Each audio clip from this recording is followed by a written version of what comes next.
Dan ternyata paling hebat pengamal dia dengan dua. Dan itu dia apa? Jadi pengamal sidang. Menggerak jarum macam tu jika itu dia pikiran. Kami membacakan jawaban daripada buku tersebut. Ketahuilah bahwa problema di dalam memahami agama di Aceh antara lain adalah di dalam memahami dhamir huwa. Wahai ulama-ulama, marilah kita bersama-sama bergabung dengan tauhid tasawuf. La ilaha illallah, la ilaha illallah.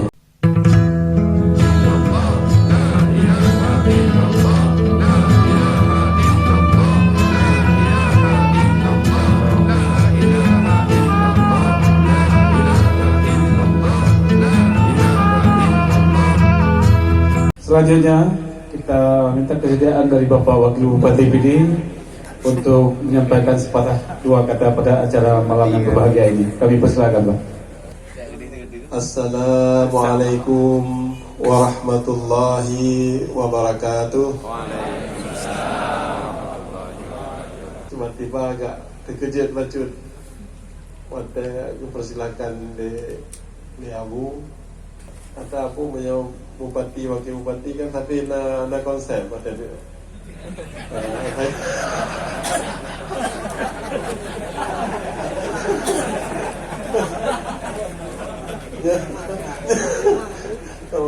Karena ada konsep jadi ada orang kapat, ada mengamalkan, ada baca. Jadi malamnya pegang hamba ada konsep. Dan ternyata paling hebat pegang hamba dia dengan dua.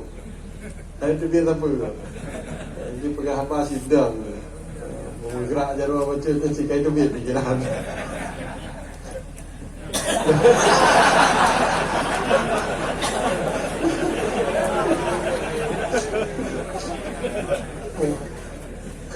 Makanya ada Abu Pengapa Firado punya ulama kan beda. Hadirin guru-guru memandung yang mentan hormati dan kali dengar malamnya penjelasan dari awal menona bergabung dengan jamaah siap di yang dengar bacaan-bacaan ternyata secara pribadi dan sangat menikmati dan kali jumpa dari bacaan-bacaan menona jumpa alam pikiran saja sangat menarik, sangat nikmat. Jadi dan yang merasakan adalah ada manisnya iman. Yang beginilah kita orang beriman, begitu manisnya iman ketika memang mendapat penjelasan yang sangat menarik. Para hadirin hadirat sekalian yang dirahmati Allah, kami membacakan yaitu buku aliran-aliran yang menyimpang yang dikarang oleh Abu Kiai Haji Jamaluddin Wali, yang mana dengan buku ini juga penyebab timbul fitnah di seluruh Aceh, khususnya di PD Jaya ini dan di Kabupaten PD. Bismillahirrahmanirrahim.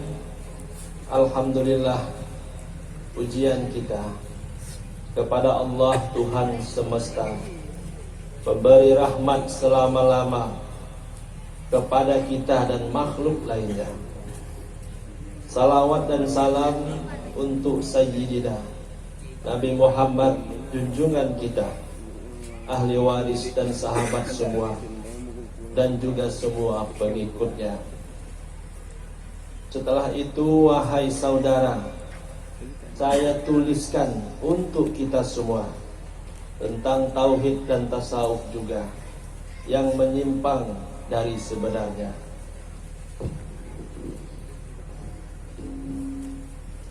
Aliran sesat jelas dan nyata telah berkembang di mana-mana. Tanggapan rakyat terbagi dua, yang mengikuti dan yang menolaknya. Tauhid tasawuf yang dibawa oleh Tengku Amran, adik saya, dengan pengajian di mana-mana telah menyimpang dari sebenarnya. Paham itu adalah pendapatnya, tidak berhubungan dengan syekhuna kita. Karena itu wahai semua yang mengaitkannya jadi berdosa. Saya dan Nasir Wali adik saya, Abuya Profesor abang saya menentang paham dia karena tak sesuai dengan sebenarnya. Kami pernah mengajaknya untuk meluruskan alirannya, tetapi kami ditolaknya. Kami dianggap belum sempurna. Pengajiannya mengejutkan kita. Di dalam surah Ikhlas tentang dhamir huwa, kembali kepada Muhammad Nabi kita. Begitulah isi pengajian disampaikannya.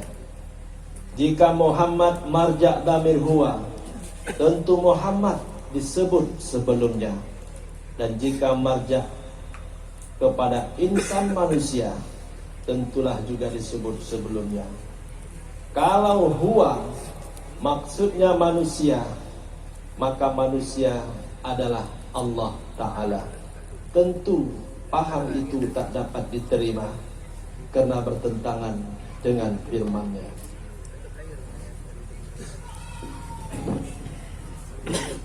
Laisa kamitslihi adalah firman-Nya, artinya Allah tak ada yang serupa.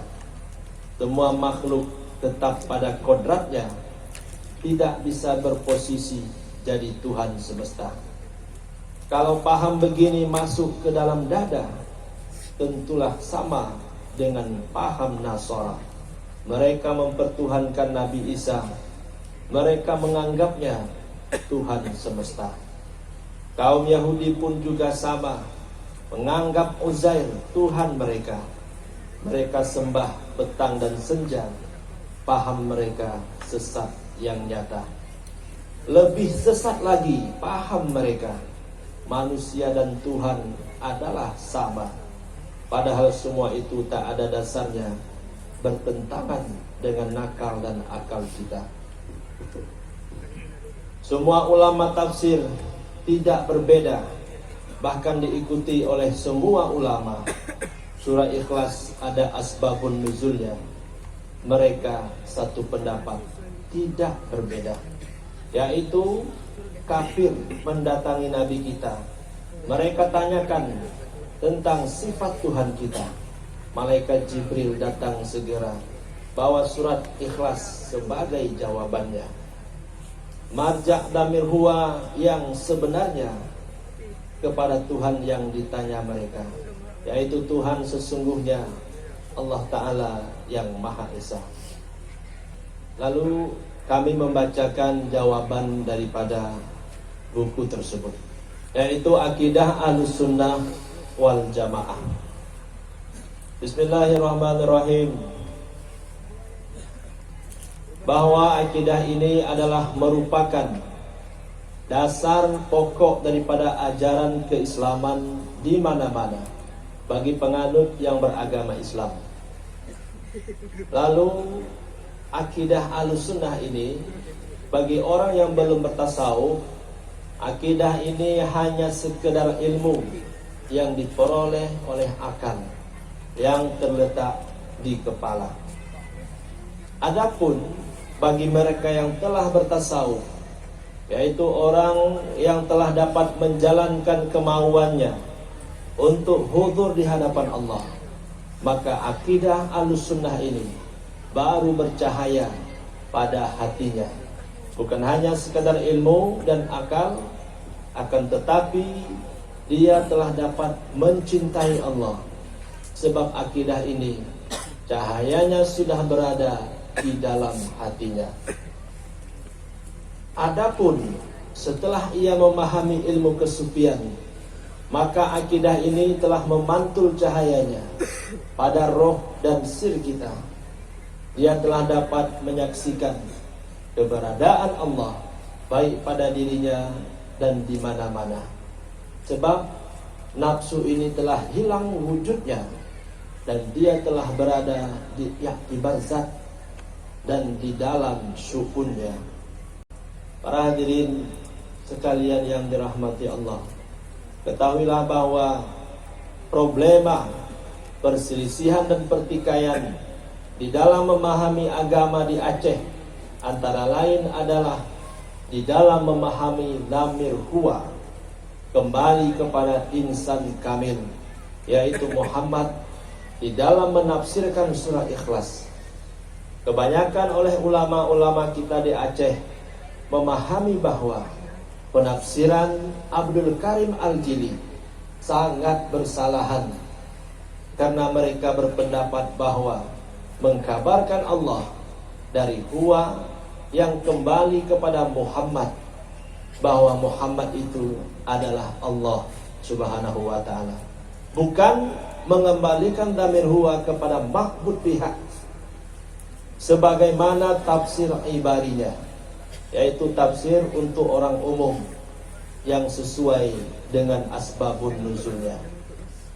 Sedangkan tafsir yang dimaksud dari mengembalikan dhamir huwa kepada Muhammad ini adalah tafsir syar'i bagi orang yang khawas. Dari itu kami dari Majelis Pengkajian Tauhid Tasawuf adalah orang yang berakidah Ahlussunnah wal Jamaah. Iman dan akidah ini harus bertempat pada nafsu mutmainnah sebagai ujung dari tauhid tasawuf, yaitu mereka memahami bahwa akidah di atas nafsu mutmainnah, agar supaya akidah Ahlussunnah itu dapat bercahaya di dalam batinnya, bukan sebagaimana kebanyakan ulama kita memahami akidah di atas nafsu ammarah dan lawamah. Makanya akidah di dalam pelaksanaannya mirip dengan Mu'tazilah, sebab belum dapat bertasawuf baik, yaitu hudur hati di hadapan Allah. Makanya hawa sebagai nyawanya nafsu dan waham terlihat selain Allah mencampuri akidahnya atau keimanannya, penyebab dunia sangat berbunga-bunga di dalam batinnya. Dia belum dapat mencintai Allah dan mencintai Rasulullah, dan juga belum dapat bersamanya. Bagaimana hadis mengatakan, almar'u ma'aman ahabba, manusia itu beserta orang yang dia cintai. Jangan hanya semata-mata dunia dan selain Allah yang menjadi ingatan dan cita-cita kita. Para hadirin hadirat sekalian yang dirahmati Allah, bila mana akidah atau keimanan kita ini sudah berada pada tingkatan makam tasawuf, maka barulah dapat menghilangkan hawa nafsu. Tetapi bila mana akidah itu berada pada tingkatan kesufian, maka akidah Ahlussunnah ini baru dapat menghilangkan wujud nafsu. Makanya Syekh Abdul Karim Al-Jili mengembalikan dhamir huwa kepada insan kamil di dalam menafsirkan surat Ikhlas. Ini adalah insan yang telah hilang wujudnya. Wujudnya kembali kepada wujud Allah. Karena Abdul Karim Al-Jili adalah salah seorang tokoh sufi besar sedunia, dan juga sedang dilatih-latih oleh pakar-pakar dan anggota Majelis Pengkajian Tauhid Tasawuf, agar supaya dapat menghilangkan syirik khafi pada batinnya dengan jalan tamkin, yaitu tidak ada wujud perbuatan, tidak ada wujud sifat dan wujud zat selain daripada wujud Allah Subhanahu wa ta'ala, yaitu wujud istiqlal, wujud yang dapat berdiri dengan sendirinya. Sedangkan diri kita dan alam semesta semuanya ini adalah merupakan wujud istifadah, yaitu wujud limpahan daripada wujud Allah Subhanahu wa ta'ala. Bagaimana dikatakan oleh Syekh Rauf As-Singkili sebagai salah seorang ulama besar di Aceh pada masa lalu, di dalam kitabnya Tambihul Masyi.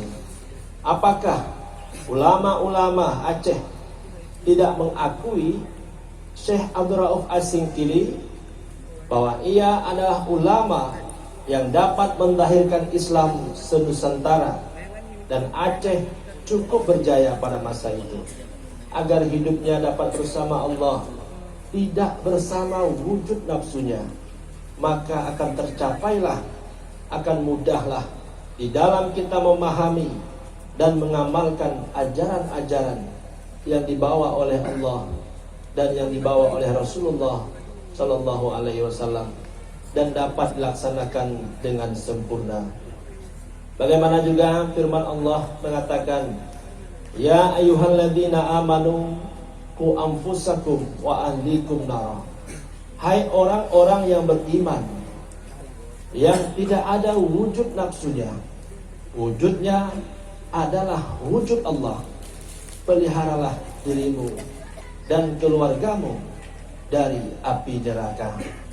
Kesimpulan bahwa yang diperjuangkan oleh Majelis Pengkajian Tauhid Tasawuf bukan memutarbalikkan akidah, akan tetapi supaya akidah ini dapat berakar tunjang di dalam batin-batin umat, sehingga hilanglah kenifakan dan kesyirikan.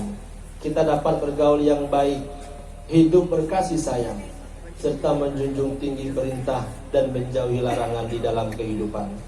Dari itu para hadirin, kepada majelis jamaah tauhid tasawuf harus dapat mengangkat ratib serbeh di mana-mana, agar supaya akidah atau keimanan kita dapat terangkat kepada makam ihsan dengan dasar tajalli untuk dapat syuhud mendahirkan makrifat tauhid al-fari.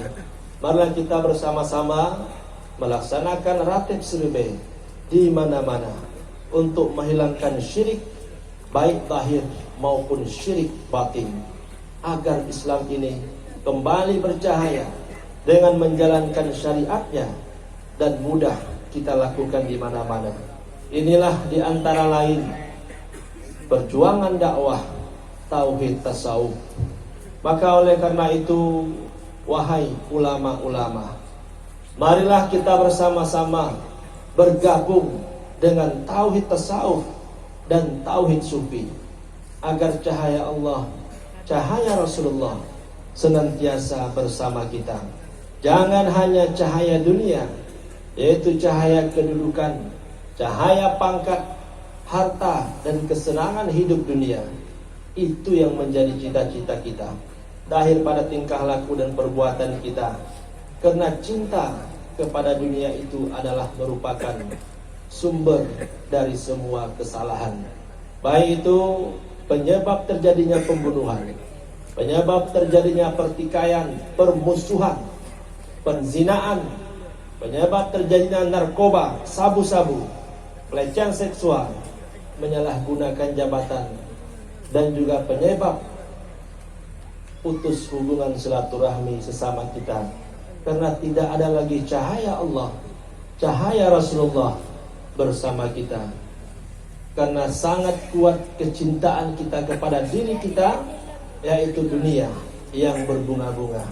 Apakah kita sebagai pemerintah, ulama, cendekiawan, dan tokoh-tokoh rakyat semuanya.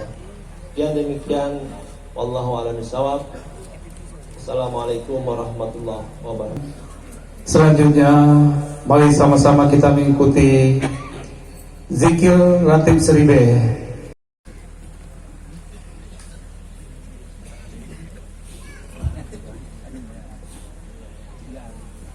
Astaghfirullahaladzim, Astaghfirullahaladzim, Alladzi la ilaha illa huwal hayyul qayyum wa atubu ilaih.